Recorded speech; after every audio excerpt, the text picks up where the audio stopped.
What's going on, guys? Welcome to Rob's house. Today we are working on the C8. So the time has finally come. It is now the beginning of 2026 and this car is a 2021. So what does that mean? We are out of warranty on this car, which means it's time to start modifying stuff. So I last week removed the ECU from this car. You can actually see underneath here there is a whole wiring harness there that is just hanging out. That is because I sent off the ECU here to our friends at HP Tuners to have this guy unlocked. So with these newer Global B vehicles, they require an actual hardware unlock. So you actually have to mail the ECU into HP Tuners to have it unlocked. That gives me the ability to mess with the tune on this car, similar to how I do it on the C7. Using the HP Tuners interface. The first thing that I wanted to do with this car is actually unmodified with respects to what you would have to do for a tune.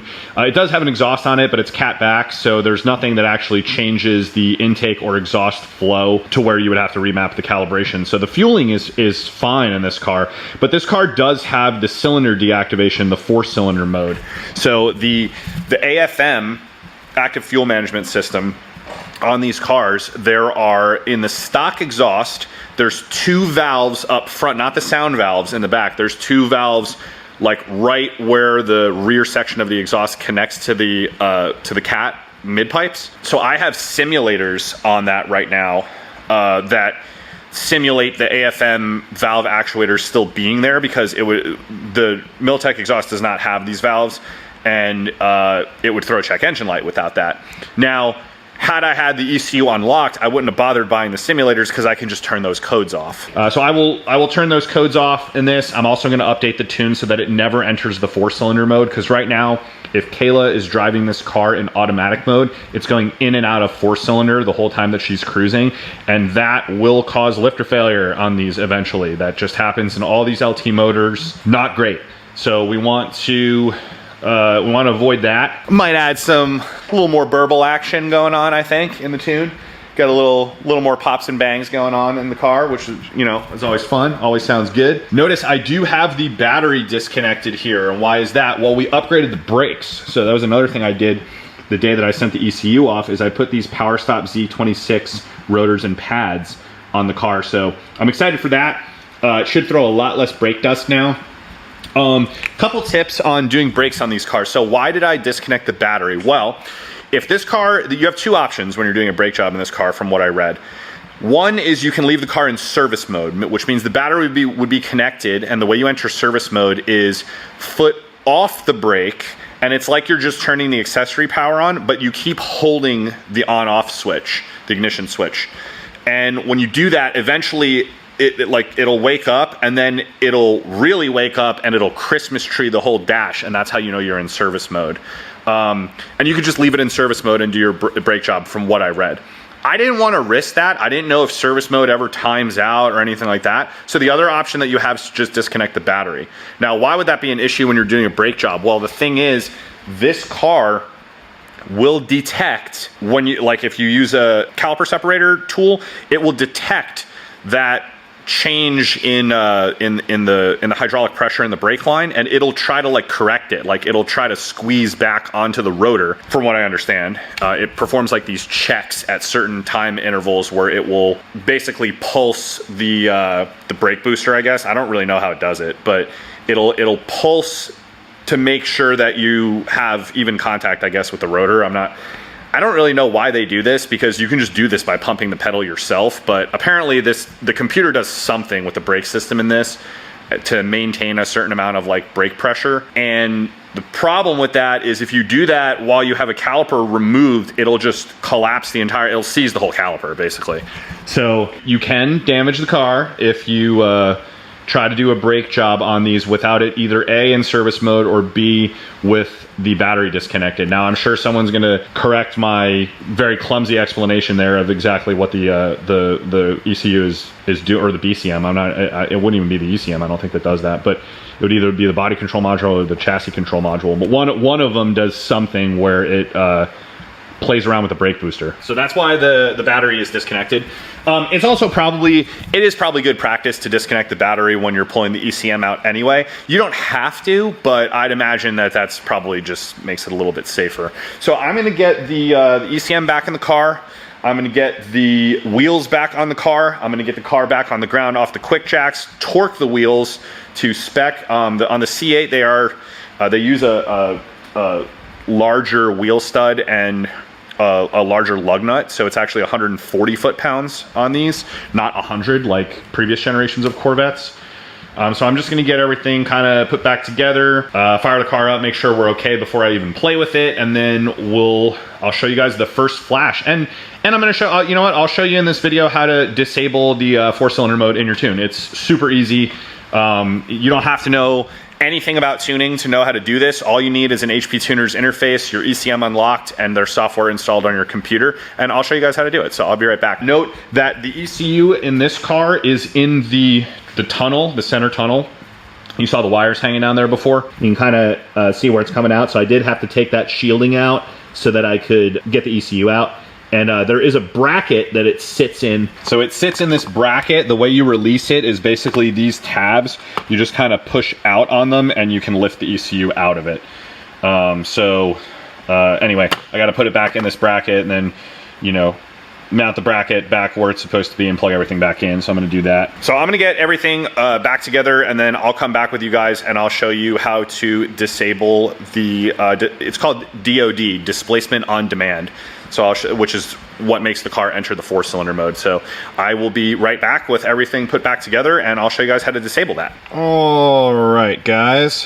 C8's back together. We are in the car. We are going to first and foremost key it on, which is gonna move my seat, which I don't want to do actually. All right, with accessory power on, we're gonna fire up HP Tuners, and we're gonna go to this little green icon here. And if I hit gather info, it should, okay, so you see it detected our ECM, E90, E99. I'm gonna do a read entire, that is what I wanna do. All right, it says ignition must be turned to the off position before reading. Once it's turned off, press OK. So I'm gonna turn it off, I'm gonna press OK.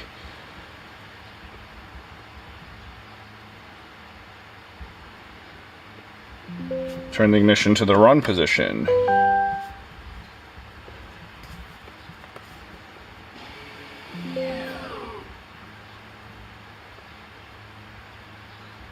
Okay, so it's telling me it's providing me with a stock file. So I'm gonna save that somewhere. All right, and this is our stock file. So the first thing I'm gonna do is I'm gonna save a new revision. So I'm gonna go File, Save As. And then in here, I'm going to call it, I'm gonna call this DOD Delete. Hit Save. And the first thing I'm gonna do for a first flash on this is I'm going to disable the displacement on demand. All right, so if we go into, so we're going into engine, we're going into lean/fuel saving, and then so this is variable torque. So variable torque hardware, switch determining the type of variable torque hardware on the vehicle. It is traditional AFM. I'm going to change that to none, and disable, I'm going to set to 1. So basically, if the car's running, there's no DOD. And then I'm gonna hit right, and now I have to license it. All right, guys, so now we're gonna actually flash the car. So it's keyed on. I did have to purchase credits. I forgot that I had to do that. Right, so it's not showing up. So what I have to do here is I have to go to Help, Resync Interface. All right, 8 credits addicts, that's what I just bought. Now I can show license options. So what I did was I clicked the red flash button. Now I'm gonna license specifically to this vehicle. I'm gonna hit OK. Yes, I know I'm using the credits. And then I'm gonna do right calibration. I'm gonna hit right.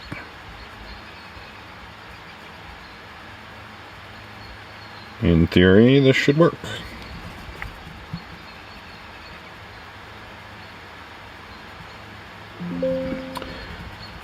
The ignition must be turned off. hit off. Once ignition's turned off, hit OK, hit OK.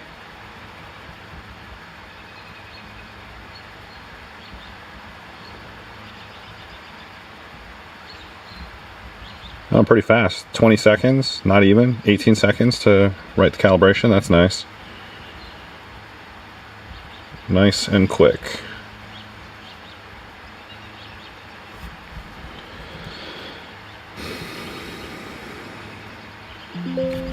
All right, turn it to the run position, engine off, and then press OK. My seat is moving again. Hit OK. Right completed. Now, usually I cycle the ignition before I turn it back on, and it works.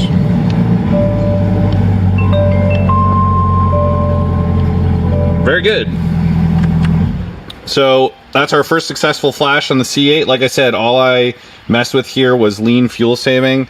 I just disabled this so there's no more 4-cylinder mode. And that's pretty much it. I mean, if you had some DTCs you had to disable, you could go here to engine diag and go to the DTCs tab, and then here's all your DTCs. So, you know, if you have anything in there that you need to disable, whether you have, you know, valves that you've deleted, for example, if the AFM valves are deleted. So there would be a lot of DTCs to turn off, for example, the cylinder deactivation stuff. If you had like put a cam in the car or something, you know, there's sometimes that you have to go in here and disable stuff. If you're doing race application, you delete your emission system. You have to turn some stuff off here. Like I know, like here, these two catalyst system below efficiency thresholds, P0420 and 0430, you'd have to turn those off. I don't have to do that because this car's stock, so I don't have to actually mess with any of these DTCs. I just wanted to show you guys where it was at. If you're new to this, if you've never tuned a car before or never updated your tune. But yeah, if you want to get rid of 4-cylinder mode, you don't need anyone's help doing that. It's pretty easy. On these cars, you do it in this lean fuel saving thing, variable torque hardware, blah, blah, blah. On the C7, there's a switch. So if I open up my tune for my C7 and we're in lean fuel saving, you can see right here, DOD, just straight up disable it. It's just a switch. You don't have to mess with any of this other stuff. Doesn't matter. Just hit disable and you're done. So anyway, just a useful little tech tip there. If you were wondering how to do that, that's how you do that. Now, is it worth unlocking a C8 just to do that? Probably not. I mean, there's the company, I think the device is called Range, that sells something called an AFM disabler. So you could just like buy one of those and leave it plugged into your OBD and the 4-cylinder would never kick on. My warranty's up and I plan on in the future modifying the vehicle some more, maybe eventually like doing a cam and stuff. So I wanted to unlock the ECU so I'm good to go, you know, if and when I choose to do that. So for me, it's a little more overarching than this, but at any rate, I just wanted to show you guys how to do that. I had been waiting a week to make the video because I was waiting for the ECU to come back from HB Tuners, but now that it's back, we're all good now. So I'm excited about this, and I'll do some more C8 tuning videos, you know, over the next year or two as I modify this car more. And show you guys kind of some stuff that would need to be remapped. For example, if you did headers, for example, you'd have to rescale your mass airflow curve. So we could go through that. Let me know what you guys think in the comments. I know this was a short one, but as usual, hope this video is helpful, hope this video is entertaining, and I'll see you guys next time.